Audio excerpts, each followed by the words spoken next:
Ka-deliver. Ang carburetor na po ito, nag-overflow siya. Hindi siya umaandar. I-adjust lang po natin yung floater nya,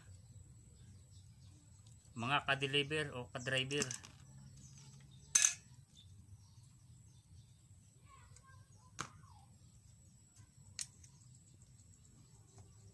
Ganito lang po yan pagtanggal, mga ka-deliver.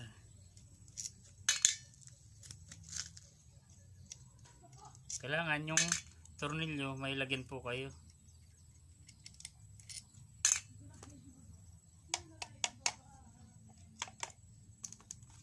Kailangan po dandan lang ang pagtanggal itong sa ibabaw ng carburetor para di masira yung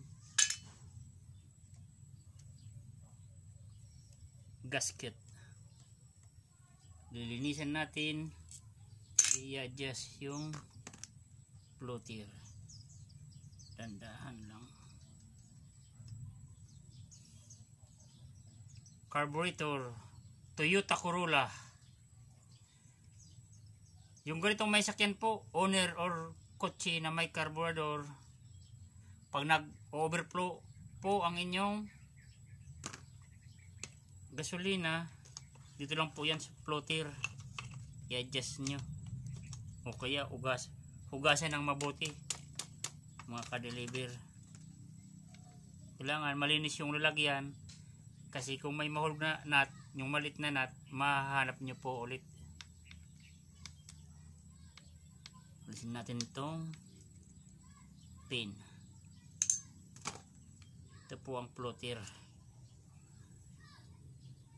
I-adjust po natin siya. I-adjust po natin siya ng pababa ng konti.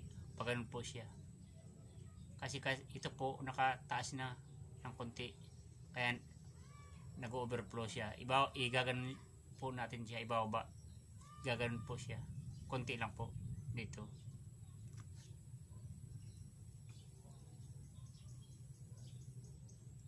Tapos dito naman sa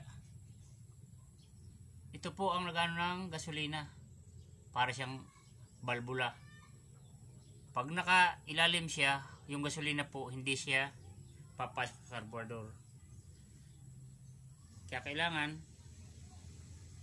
pupunas-punasin lang natin ng papel para mapantay po siya. Ganoon lang po, mga ka-deliver. Linisan natin. Ganoon lang po. Ang nag-overflow na gasolina, hindi talaga po siya aandar para nag-overflow siya. Ganoon lang po. Like and share na lang po. At pakisubscribe na lang po sa ka-deliver vlog. Bukas po, papakita ko ulit sa inyo pagkabit ko sa Toyota Corolla. Ganoon lang po, mga ka-deliver.